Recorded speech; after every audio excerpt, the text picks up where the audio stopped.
DXN 2006 join করে 2010-এ visa cancel করেছি Saudi আরবের। বিকাশ 2010 সালে 9 সালে আমার ইনকাম 18-20 হাজার রিয়াল, মানে বাংলাদেশি কত 4 লাখ। আমি সৌদি আরব না থাকলেও আমার অর্গানাইজেশনে 40,000 লোক কেউ না কেউ টুথপেস্ট ইউজ করে, সাবান ইউজ করে, সকালে ঘুম থেকে উঠে নাস্তার পরে কফি পান করে, বাংলাদেশে বসে ইনকাম পাই, গভর্নমেন্টকে ট্যাক্স দিচ্ছি। আমার বাবা 20 বছর শ্রম দিয়েছে মক্কায়।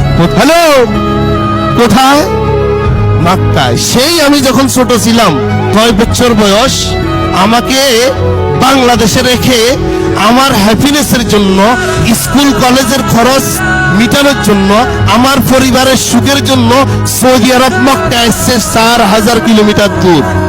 3 বছর পর পর দেশে যেত 3 মাসের জন্য।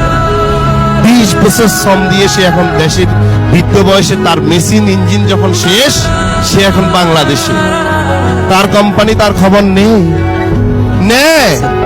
আপনাদের নিবে না।